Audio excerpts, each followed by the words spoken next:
Journalist తులసి చంద్ గారు మాట్లాడుతూ Vizag steel plant గురించి, కావాలనే కూటమి ప్రభుత్వం వైజాగ్ స్టీల్ ప్లాంట్‌ని నష్టాల్లోకి తీసుకొనొస్తా ఉంది. గౌతమ్ అదానికి అమ్మేటటువంటి ప్రయత్నం చేస్తోందని చెప్తా ఉన్నారు. ఏం చెప్తారు? తులసి చంద్ గారు. అంటే ఈమె స్టీల్ ప్లాంట్ దగ్గరికి వెళ్లి గూడా ఏదో ధర్నాలో పాల్గొని ఊకదంపుడు ఉపన్యాసాలు ఇస్తా ఉంది. నేను తప్పు పట్టట్లేదు. జర్నలిజంలో ప్రతి ఒక్కరికి వాక్ స్వాతంత్ర హక్కు ఉంటుంది. జర్నలిజమే అని గాదు. ఒక పౌరుడిగా, ఒక భారతదేశ పౌరుడిగా ఈరోజు రాజ్యాంగం ప్రకారం ప్రతి ఒక్కరికి వాక్ స్వాతంత్రపు హక్కు ఉంటుంది. మరి ఈ వాక్ స్వాతంత్రపు హక్కులో భాగంగా తులసి చంద్ గారు ఆమెకున్నటువంటి ఫండమెంటల్ రైట్స్‌ను ఉపయోగించుకొని మాట్లాడడం జరిగింది. మరి మనము కూడా ఫండమెంటల్ రైట్స్ అంటే వాక్ స్వాతంత్రపు హక్కు ప్రకారము మనం గూడా ఆమెకి వివరణ ఇచ్చేటువంటి ప్రయత్నం చేద్దాం.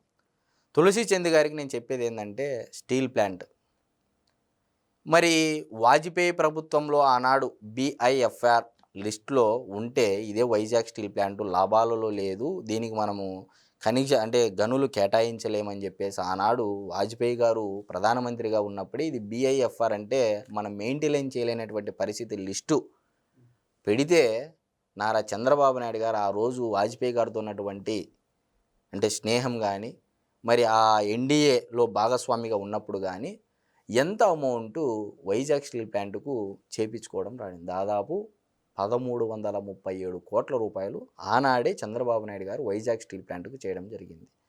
దాని తర్వాత రోజుల్లో వైజాగ్ స్టీల్ ప్లాంట్ లాభాల్లో నడిచిందండి, బాగా నడిచింది. ఎందుకంటే ఆ రోజుల్లో కష్టపడే తత్వము ఉద్యోగస్తుల్లో కానీ ఒక కాంపిటీటివ్ స్పిరిట్ కానీ ఇది మా పరిశ్రమ మేము రక్షించుకోవాలి, విశాఖ ఉక్కు ఆంధ్రుల హక్కు అని ఒక ఎమోషన్ ప్రతి ఒక్క కార్మికుడు కూడా ఉండేదండి.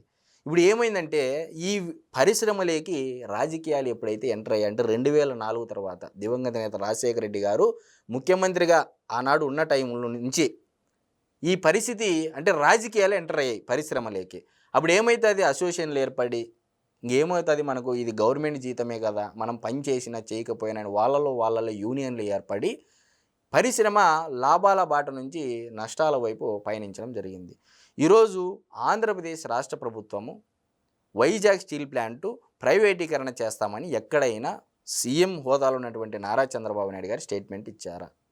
లేకపోతే కేంద్ర ప్రభుత్వంలో ఉన్నటువంటి భారతీయ జనతా పార్టీ నుంచి నిర్మలా సీతారామన్ గారి నుంచి కానీ ఉక్కు శాఖ మంత్రి అయినటువంటి కుమారస్వామి నుంచి కానీ ఏమైనా స్టేట్మెంట్లు వచ్చాయా?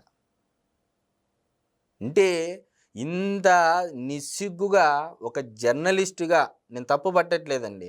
ఈరోజు 11,000 కోట్ల పైమాట ఈక్విటీ సెంట్రల్ గవర్నమెంట్ నుంచి శాంక్షన్ చేయించుకొని రాష్ట్ర ప్రభుత్వ వాటా దాదాపు 2,600 కోట్ల రూపాయలు విద్యుత్ ఛార్జీలు, ప్రాపర్టీ ట్యాక్సు, వాటర్ ఛార్జెస్ అన్నీ రాష్ట్ర ప్రభుత్వం నుంచి ఎంతవరకు ఇవ్వాలో మ్యాక్సిమం 2,600 కోట్ల రూపాయల విలువైనటువంటి సొమ్ము ఈరోజు తిరిగి ఇవ్వడం జరిగింది, రీయింబర్స్ చేయడం జరిగింది, వదులుకోవడం జరిగింది రాష్ట్ర ప్రభుత్వం ఖజానా నుంచి. మరి కేంద్రమేమో దాదాపు సుమారుగా 12,000 కోట్ల రూపాయలు. మరి నిజంగా ప్రైవేటీకరణ చేయాలి అని అనుకున్నప్పుడు ఎందుకు ఇవన్నీ చేస్తాయి కేంద్ర ప్రభుత్వము, రాష్ట్ర ప్రభుత్వము? సరే, మరి జగన్మోహన్ రెడ్డి గారి హయాం గురించి కూడా మాట్లాడాలి కదా.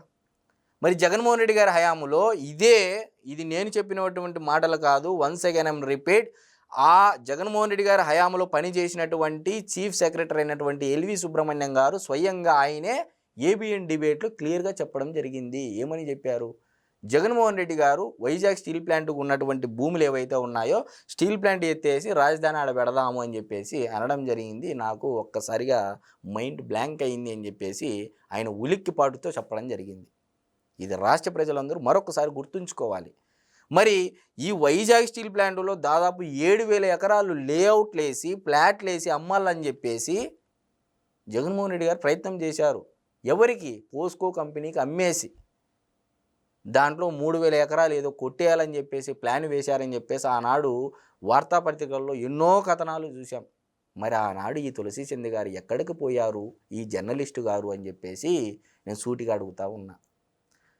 మరి 12,000 కోట్ల రూపాయలు కేంద్ర ప్రభుత్వం నుంచి, 2,600 కోట్ల రూపాయలు రాష్ట్ర ప్రభుత్వం నుంచి, ఇది ఎప్పుడు విశాఖ ఉక్కు కష్టాల్లో ఉన్న ప్రతిసారి తెలుగుదేశం పార్టీ అండగా నిలిచిందే తప్ప నిజంగా విశాఖ ఉక్కును ప్రైవేటీకరణ చేయాలని ఎందుకు అనుకుంటారు? ఇప్పుడు ఏమంటుందామే, కేంద్ర మంత్రి రామ్మోహన్ నాయుడు గారు ఆర్చెల్లార్మిట్టల విషయంలో మటుకు ఆయన వెళ్ళి వేగవంతంగా గనులు కేటాయించుకొని అన్నీ చేయడం జరిగింది అని చెప్పేసి అంటున్నారు. మరి 12,000 కోట్ల రూపాయలు ఎందుకు చెప్పట్లేదు మేడం గారు, తులసి చంద్ గారు? రాష్ట్ర ప్రభుత్వం ఇచ్చినటువంటి 2,600 కోట్ల రూపాయలు ఎందుకు చెప్పట్లేదు? పరిశ్రమలో రాజకీయాలు ఎక్కువయ్యి పని చేయడం మానేస్తున్నారు ఉద్యోగస్తులు. అక్కడ చాలా అసోసియేషన్లు ఏర్పడి వాళ్ళలో గుంపులుగా ఏర్పడి ఈరోజు ఆంధ్రప్రదేశ్ రాష్ట్రంలో జరుగుతున్నటువంటి ప్రతి ఒక్క పనికి కూడా వైజాగ్ స్టీల్ వాడాలని చెప్పేసి చంద్రబాబు నాయుడు గారు చిత్తశుద్ధితో ఆయన కూడా ఒక డెసిషన్ తీసుకోవడం జరిగింది. మరి ఇవన్నీ చెప్పాలి కదా తులసి చందు గారు. అంటే మీరు ఏది చెప్పినా నిజమని అని మీరు భ్రమిస్తే మీరు చరిత్రహీనుల్లో మీరు ఒకరిగా మిలిచిపోతారు అనేదైతే నేనైతే ఖచ్చితంగా చెప్పగలను. విశాఖ స్టీల్ ప్లాంట్లోకి రాజకీయాలు ఎంటర్ అయిన తర్వాత పనులు చేయడం మానేశారు అన్నారు మీరు ఇందాక. నిజంగా వైజాగ్ స్టీల్ ప్లాంట్ కార్మికులు నిజంగా పని చేయకపోతే 3.4 మిలియన్ టన్స్ నుంచి 7.4 మిలియన్ టన్స్ వరకు ఎఫిషియన్సీ ఎలా పెరుగుతుంది?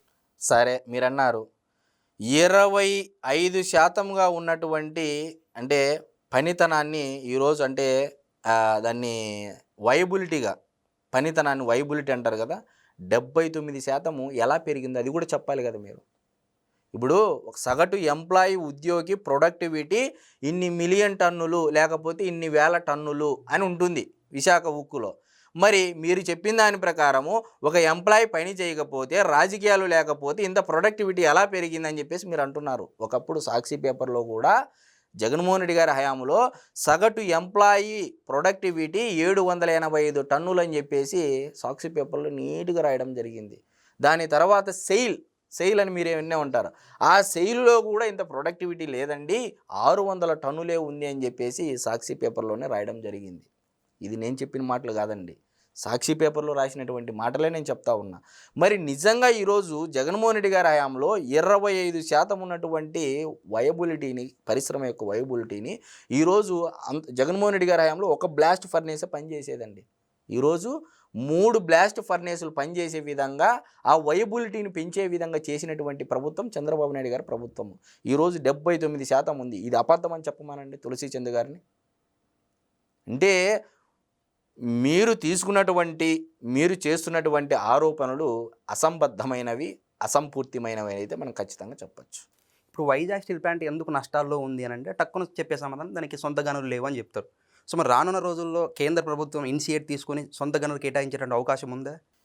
ఈరోజు చంద్రబాబు నాయుడు గారు ఏం చెప్పారు, వైట్ ఎలిఫెంట్గా మాదిరిగా మనం పెట్టుకుంటే ప్రతిసారి ప్రతి ఒక్క గవర్నమెంట్ వచ్చినటువంటి ప్రతిసారి విశాఖ ఉక్కుకు ఎందుకు నిధులు కేటాయించాలి అని చెప్పేసి అంటున్నారు.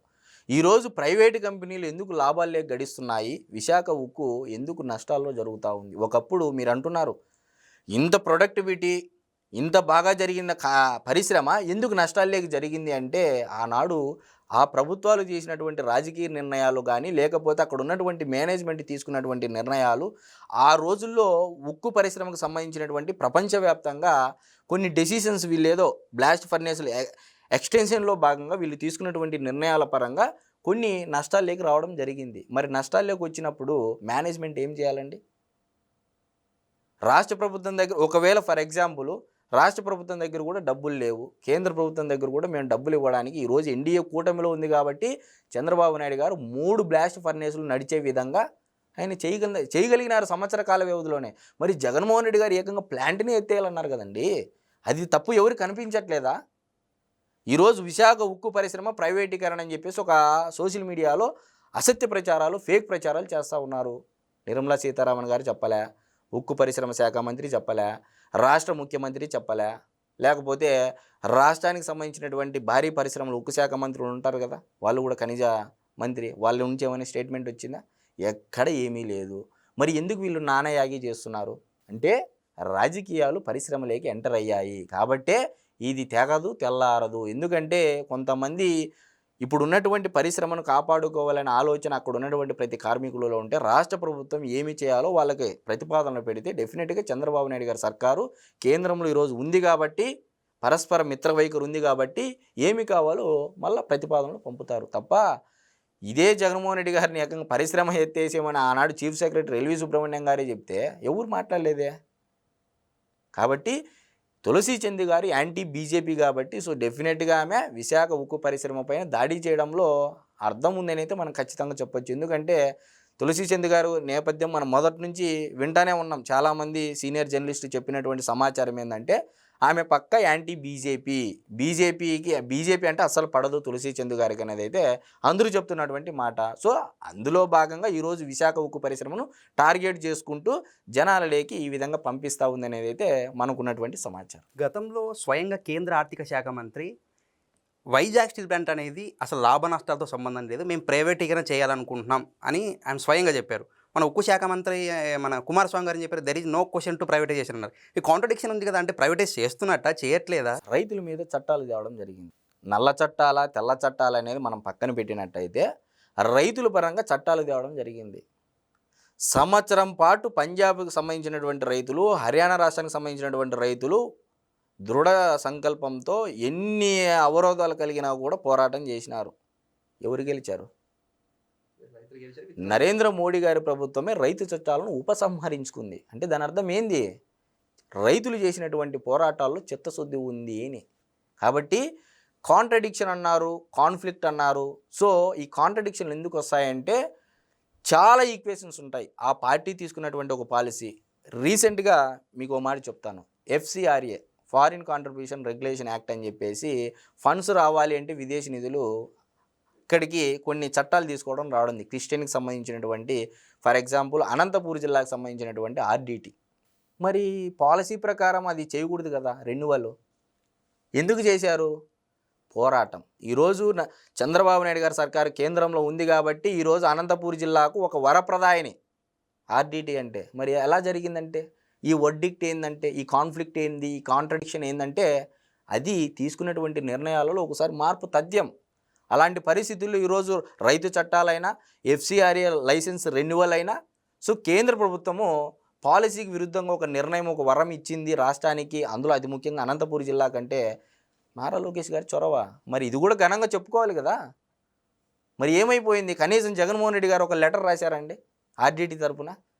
మరి RDT అనేది రాజకీయాలకు అతీతంగా ప్రతి ఒక్క పార్టీ పోరాడాలి మళ్ళీ RDT సంస్థ తరపున. మరి ఎక్కడ ఏది? కాబట్టి ఈ తులసి చంద్ గారు లాంటి వాళ్ళు చాలామంది వస్తుంటారు, పోతుంటారు తప్ప రాష్ట్రం శాశ్వతం, రాష్ట్రంలో ఉన్నటువంటి వ్యవస్థ శాశ్వతం అనేది నేను ఖచ్చితంగా చెప్తాను. Thank you. నమస్కారం.